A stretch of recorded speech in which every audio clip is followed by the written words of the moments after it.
अभिज्ञान अभिज्ञान प्रकाश का मैं रुख करता हूं। अभिज्ञान, अभी प्रदीप भाटी ने कहा कि यूपीए के शासनकाल में जितने प्रोटेस्ट बीजेपी ने किए होंगे उतने शायद किसी ने नहीं किए। जाहिर सी बात है, यूपीए का जो कार्यकाल था वो अभी तक का सबसे लंबा कार्यकाल भी रहा और ऐसे में विपक्षी पार्टी बीजेपी के तौर पर सबसे बड़ी पार्टी हमेशा बीजेपी रही, तो प्रोटेस्ट सबसे ज्यादा वही करेगी। मुझे याद आता है कॉमनवेल्थ गेम्स का वो समय जब यूपीए घोटालों के आरोप से घिरी हुई थी, लेकिन बावजूद उसकी भारतीय जनता पार्टी की किसी यूथ विंग ने टॉपलेस प्रोटेस्ट नहीं किया था कॉमनवेल्थ गेम्स में जाकर के, जबकि उनके पास वो तरीका वो जरिया हो सकता था। यानी कि अंतर्राष्ट्रीय छवि का अपने भारत की उन्होंने भी ख्याल रखा होगा, तभी शायद उस जगह को नहीं चुना। या फिर ये एक नया ट्रेंड आया है कि जहां पर देश की छवि खराब हो सकती हो वहीं जाकर के इस तरीके के अर्धनग्न प्रोटेस्ट करो। आपकी पत्रकारिता का आकलन क्या कहता है विज्ञान? बहुत सीधा जवाब दूंगा। अच्छा सवाल है अनुराग, और सीधा ठोक के जवाब दूंगा इस पॉइंट पर। पहला पॉइंट, मैंने हमेशा कहा है, ये कोई नई बात नहीं है, सालों से कह रहा हूं कि बीजेपी बहुत अच्छी विपक्षी पार्टी साबित हुई थी इस देश की। लेकिन ये जो मैनर ऑफ प्रोटेस्ट है, प्रोटेस्ट से किसी को दिक्कत नहीं है, ये जो प्रोटेस्ट करने का तरीका है शर्ट उतार कर, ये गलत है। आई रिपीट, ये गलत है। ये सलमान खान की पिक्चर नहीं है कि उसको बिकना है तो आप शर्ट उतारिए। ये शर्ट वर्ट उतारना, ये दुनिया का सबसे बड़ा लोकतंत्र है, दुनिया की सबसे बड़ी जमहूरियत है। तो ये प्रोटेस्ट का तरीका गलत है। किसी को ये बात अच्छी लगे बुरी लगे, मैं उसकी परवाह नहीं करता। पहला पॉइंट मेरा। दूसरा पॉइंट कि एआई पे चूंकि हर दिशा में चला जाता है चर्चाएं, तो ये एक प्रोसेस है जिसको पूरी दुनिया अपना रही है और आपको भी अपनाना पड़ेगा।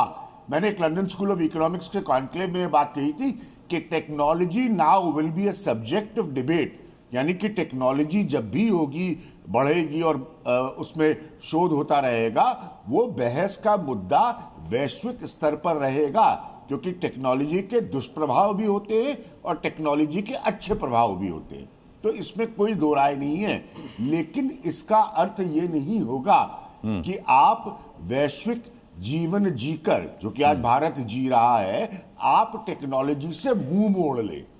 ठीक है, कांग्रेस को भी खुद याद करना पड़ेगा कि राजीव गांधी जी ही कंप्यूटर लेकर आए थे इस देश में ना, और विरोध भी वहां से विरोध शुरू करे। तो ये हाँ जी, मैंने कहा उसका विरोध भी खूब हुआ था।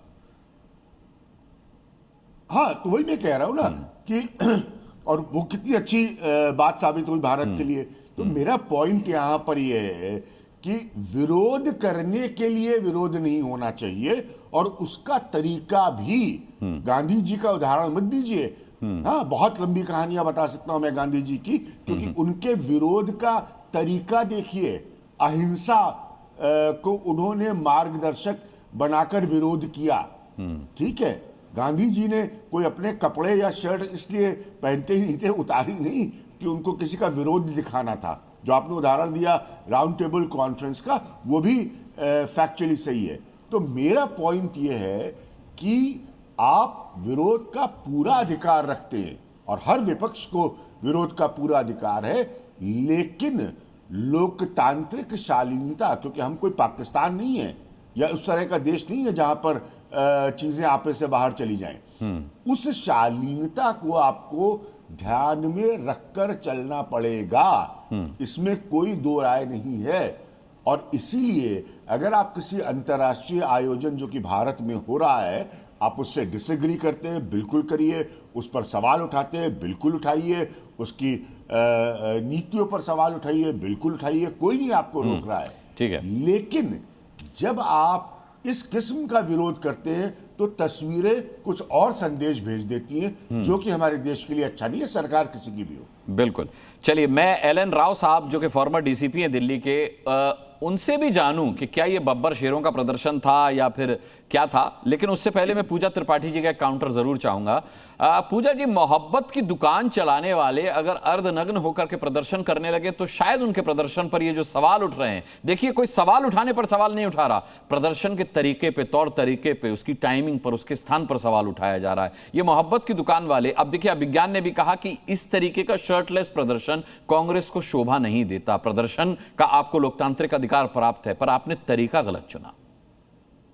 तरीका अगर आप विश्व भर में अपने प्रोटेस्ट देखें तो G7 समिट में लोग छत से कूदते हैं टैक्स द रिच करके। दावोस में लोग क्लाइमेट एक्टिविस्ट अपने कपड़े उतारते हैं। LGBTQIA न्यूयॉर्क परेड में अपने कपड़े उतारते हैं। जब यूनिवर्सल अडल्ट सफराज के लिए अमेरिका में महिलाओं ने अपने वोटिंग राइट्स के लिए परेड किया था, प्रदर्शन किया था, तो कपड़े उतारा था। बात मैं कपड़े उतारने के लिए नहीं कह रही हूँ। जब आप कह रहे हैं ना कि ये तरीका सही नहीं था, देखिए जैसा कि मैंने पहले कहा, आज प्रतिरोध का, आलोचना का और अपनी असहमति दर्ज कराने की जगहें और तरीके कितने कम हो गए हैं। आप किसी पर भी FIR लगा देते हैं। जफर जी कह रहे थे इन पे तो सेडिशन का मामला होना चाहिए।